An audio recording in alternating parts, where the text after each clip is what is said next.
காவேரி வந்து எக்ஸைட்டாக வந்து கேட்டுகிட்டே இருக்காங்க. விஜய் சொல்கிறது எல்லாத்தையுமே. விஜய் வந்து அந்த பொண்ணு முதல்ல பார்த்தது, அதுக்கப்புறம் வந்து பழக நினச்சது எல்லாத்தையுமே சொல்லிட்டுருக்காரு. சரி நீங்கள் எப்போ வந்து முதல் முறையா போயிட்டு அவங்ககிட்ட பேச ஆரம்பிச்சிங்க, பழக ஆரம்பிச்சிங்கன்னு சொல்லிட்டு காவேரி கேட்டுட்ருக்காங்க.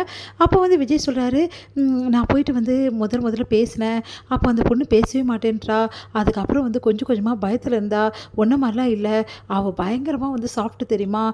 அப்படியே சாஃப்டாக இருப்பா. பேசவே மாட்டா. அதுக்கப்புறம் பொறுமையாக பேச ஆரம்பிச்சா. கொஞ்சம் கொஞ்சமாக நாங்கள் பழக ஆரம்பித்தோம். ஒரு கட்டத்தில் வந்து அவருக்கு நான் லவ் ப்ரப்போஸ் பண்ணேன். முதல்ல அவள் ஏற்றுக்கல. அதுக்கப்புறமா வந்து ரொம்ப வந்து என்னை பார்த்துட்டு நான் ரொம்ப கஷ்டப்படுறத பார்த்துட்டு அதுக்கப்புறம் தான் அவள் ஏற்றுக்கினா. அதுக்கப்புறம் நாங்கள் விரும்ப ஆரம்பிச்சிட்டோம். வீட்டில் உள்ளவங்க எல்லாருமே வந்து என்ன சொன்னாங்கன்னா, இந்த மாதிரி வந்து உங்கள் காதல் வேணாம், அந்த பொண்ணு வந்து ரொம்ப ஏழையானவ, அவளுக்கு நம்மளுக்கு தேவையில்லை அப்படின்ற மாதிரி வீட்டில் எல்லாம் சொன்னாங்க. அதெல்லாம் மீறி தான் நான் லவ் பண்ணேன்.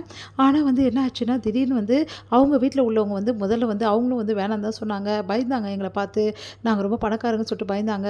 அதுக்கப்புறமாவும் அவங்க ஒத்துக்கினாங்க. நாங்கள் 2 பேரும் ரொம்ப நல்லா பழகுனோம். நாங்கள் என்னென்ன வந்து வந்து இடத்துக்குலாம் போயிருக்கோம் தெரியுமா? வெளியலாம் போயிருக்கோம். ஜாலியா வந்து பேசியிருக்கோம். எல்லா விஷயங்களும் ஷேர் பண்ணிப்போம்.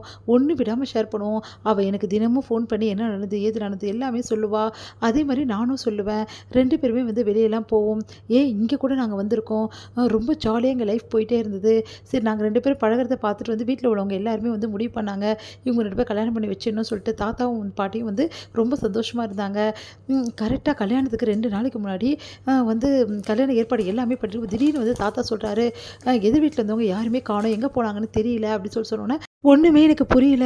எனக்கு தலையில ஃபுல்லாவே பாரம் வந்து இறங்குன மாதிரி ஆயிடுச்சு. ரொம்ப கஷ்டமாயிடுச்சு. என் மனசே அப்படியே உடைஞ்சு போச்சு. என்னால தாங்கிக்கவே முடியல.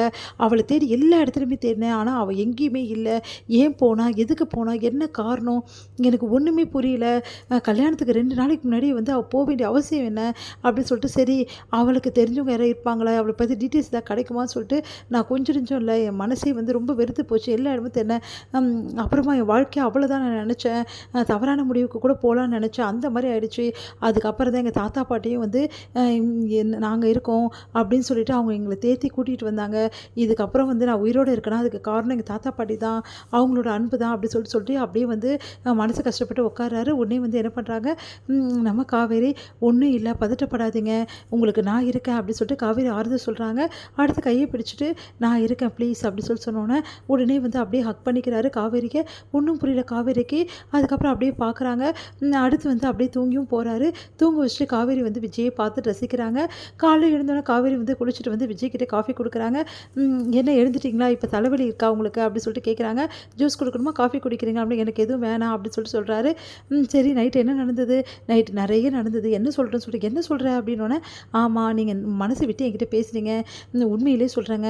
உங்கள மாரி வந்து கிடைக்கிறதுக்கு அந்த பொண்ணு குடுத்து வச்சிருக்கணும். ஆனா அந்த பொண்ணு தான் வந்து இந்த புரிஞ்சுக்காம போயிட்டா.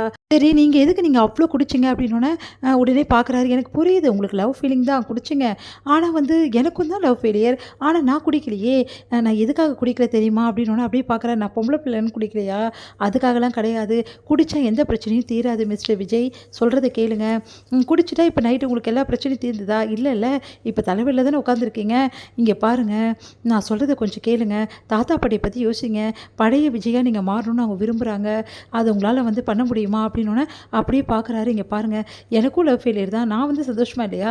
அதே மாரி நீங்களும் சந்தோஷமா இருக்கணும். அததான் தாத்தா பாட்டி விரும்புறாங்க. இதுக்கப்புறமாவது இந்த பிரச்சனையெல்லாம் விட்டுட்டு, நீங்க வந்து எப்பவும் போல ஜாலியா பழைய விஜயா மாறுனீங்கன்னு வச்சுக்கோங்களேன், அவங்களுக்கு அவ்ளோ சந்தோஷமா இருக்கும். நான் அட்வைஸ் பண்றேன்னு நெனைக்காதீங்க. இது அட்வைஸ் கிடையாது. நான் தாத்தாவ பார்க்கும்போதெல்லாம் அவரோட ஃபீலிங்ஸ புரிஞ்சுக்கிட்டு தான் சொல்றேன் அப்படின்னோனே விஜய் யோசிக்கிறாரு.